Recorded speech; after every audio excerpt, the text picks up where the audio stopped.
Let's continue our look at the unrest in Egypt. Joining us right now is Ian Lesser. He worked in President Clinton's State Department, and he now runs the Mediterranean Policy Program at German Marshall Fund. That's a public policy group focused on North American and European cooperation on global issues. Ian, great to have you here on Street Smart. You worked in the State Department, the policy planning staff. That's what you did. Tell me, give me an idea. You're a fly on the wall in the policy in the State Department right now. What's going on here in terms of policy, U.S. policy towards Egypt? Well, I think there are a couple of things going on in the interagency process. First of all, it's important to understand what's actually happening on the ground and what we can expect in the next weeks. And there, the intelligence agencies come into play. I think policymakers under these conditions rely very heavily on those kinds of assessments because it has a great deal to say about what we do next. So that's part of it.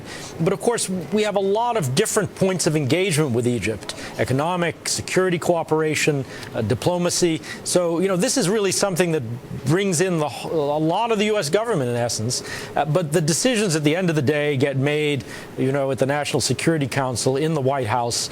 They're the ones responsible for putting all of this together and articulating a policy for the president to address. So that's kind of the process piece of this. I think, at this point, the president has said quite clearly that essentially, if I can paraphrase, Mubarak needs to go. There needs to be change in Egypt. We want to be on the right side of that change. I think that's been pretty clear coming from the administration in the last day. I think your paraphrasing is even more clear than the president's speech himself. I mean, why doesn't the president come out to be completely clear and say Mubarak has to go now, giving it a time frame? I mean, that's what it seems the people of Egypt want. That's what we hear everybody who has an opinion on the matter say is more likely. Wouldn't it make everything a little bit easier? Well, it might. Of course, it's always easy for commentators to say straightforward things. It's much more difficult for governments to do this. The stakes are very high. And of course, this isn't just a one-time event. The United States is going to have something to say about this issue, possibly for years to come. It has lots of implications for how we spend money or don't with Egypt, what we do with Egypt, the Middle East peace process, other things that are on the presidential foreign policy agenda, even in the Middle East. All of these things have to be weighed against what we say. And once the president says something, that's a very big megaphone.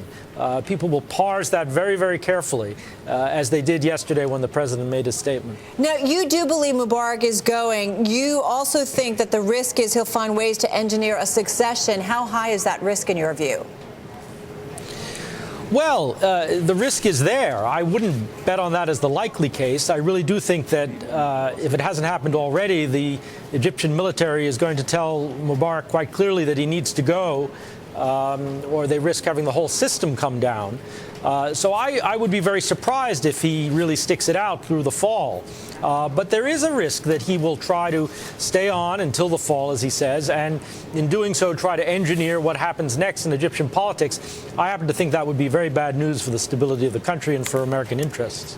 I got to ask, a lot of people have been talking recently about Fuad Ajami came on the show and said this is really one of the seeds of Bush policy here now coming to fruition. Do you think that's the case? The Wall Street Journal also argues in today's op-ed that this is really what the presidency and the neocons kind of wanted to do. It looked like they failed, and now it seems that freedom and democracy really may spread to the Middle East.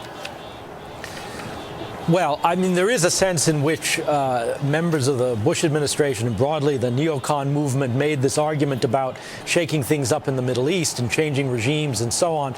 I think it's going too far to say that this is a product of that. I think this is a product of forces that have been at work not only in Egypt, but of course we saw it in Tunisia, we're seeing it in Jordan, even in Syria, in Algeria. So this is a process that's been in train for a long time in these societies. These are powerful forces. I'm not sure we're the biggest influence in that. All right. Thanks so much for joining us, Ian Lesser. A real pleasure.